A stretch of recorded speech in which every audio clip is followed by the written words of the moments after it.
గజానన పద్మార్కం గజానన మహిర్నిశం అనేకదంతం భక్తానాం ఏకదంతముపాస్మహే.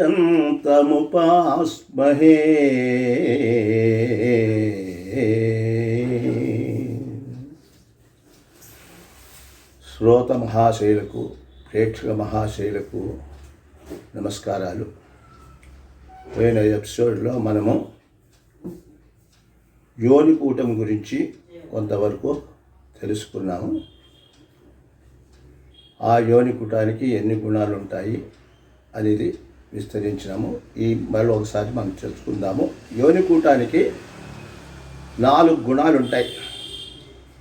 అవి ఎట్లా వేయాలా అనే విషయం గురించి మీకు ముందుగానే చెప్పినాను.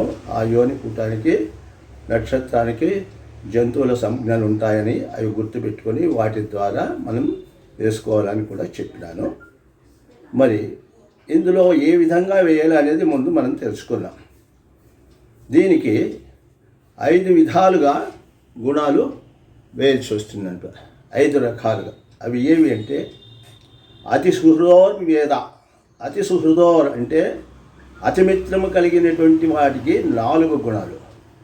మిత్రయోస్త్రయ, మిత్రత్వము కలిగినటువంటి వారికి 3 గుణములు.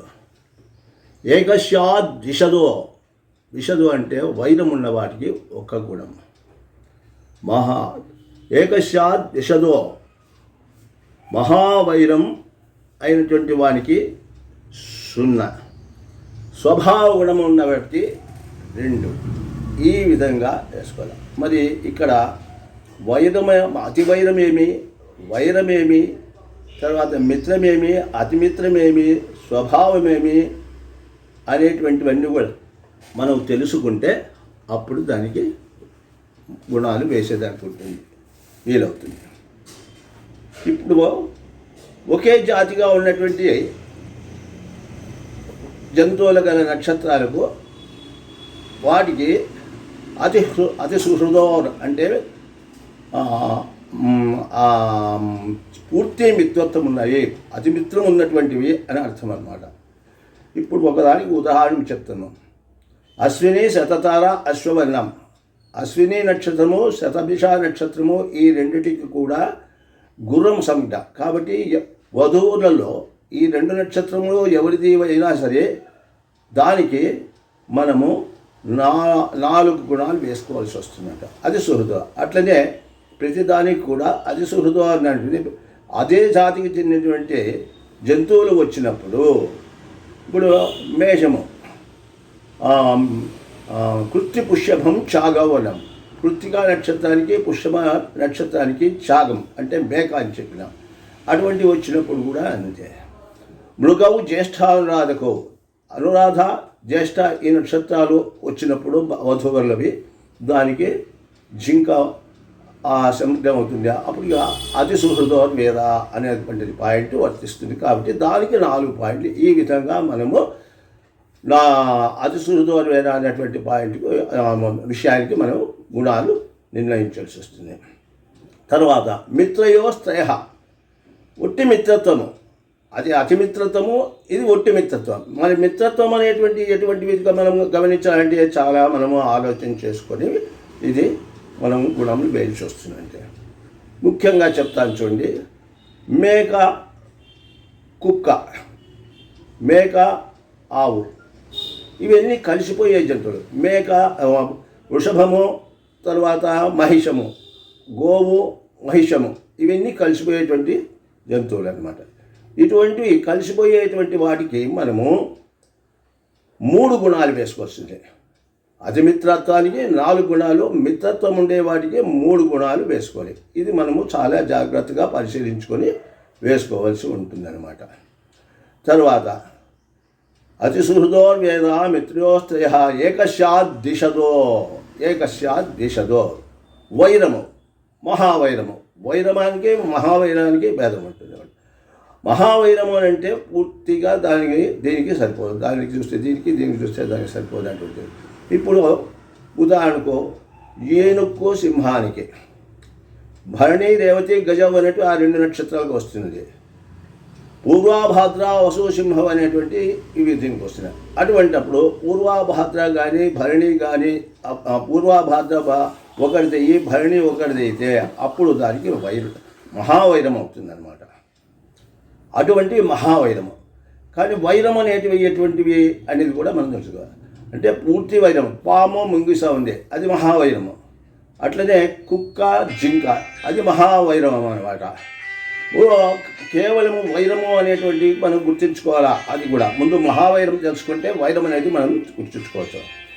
దానికి ఒకటే, ఇప్పుడు పాము ముంగిసకు మహావైరము, పాముకు పిల్లికి వైరం వస్తుంది అన్నమాట.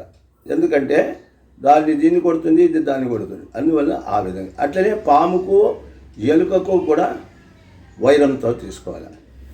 ఎలుకకు పిల్లికి అయితే మహావైరం, అందువల్ల ఇక్కడ వైరమైనటువంటివి ఇవి రెండింటికి మనము వచ్చుకో. ఈ విధంగా మనము గుణాలు వేసేటప్పటికి వైరం ఉండేటివి మహావైరం ఉంది. ఇప్పుడు అట్లనే పులి ఉంది, ఆవు ఉంది, ఇవి మహావైరము.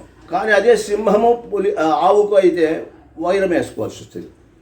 ఈ విధంగా మనం పరిశీలించుకొని ఈ 1 వేయడం అనేది లేదా 0 వేయడం అనేది వేసుకుంటే, అతి వైరం ఉన్న వాటికి 0 గుణాలు వేసుకోవాలి.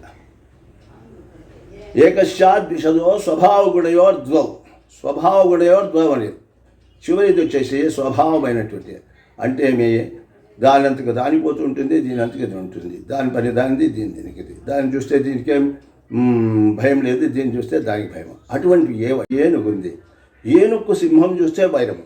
కానీ అదే ఏనుగు పులి పోయినాయంటే దానికి వైరం లేదు, అది స్వభావం. దానంతకు అది పోతూ ఉంటుంది, దీనంతకు ఇదా పోతూ ఉంటుంది. అట్లనే ఆవు, గుర్రము, ఆవు దానంతకు అది పోతుంది, గుర్రము దానంతకు పోతుంది.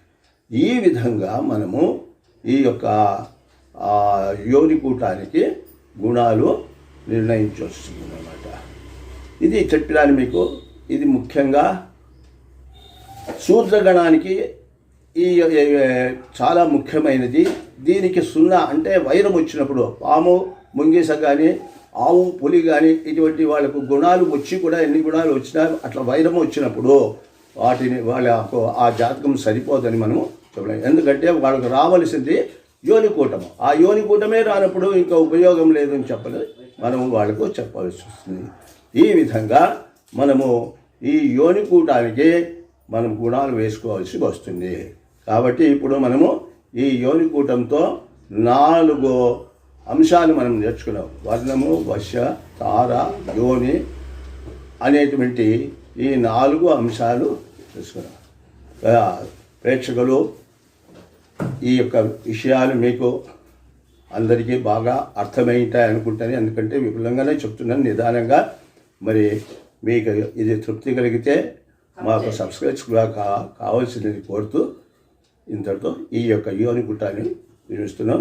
తర్వాత దాంట్లో యోని అయిన తర్వాత గ్రహమైత్రైనటువంటి విషయం వస్తుంది. ఆ గ్రహమైత్రి విషయాన్ని గురించి తర్వాత మీకు తెలియజెప్తాను. ఈ మధ్యలో కొన్ని ముఖ్యాంశాలు తెలియజేయాలనుకున్నాను కొన్ని ప్రజలకు. మరి అవి కూడా మీరు శ్రద్ధగా విని పాటించగలరని మరీ ఆశిస్తున్నాను. ఓం స్వస్తి.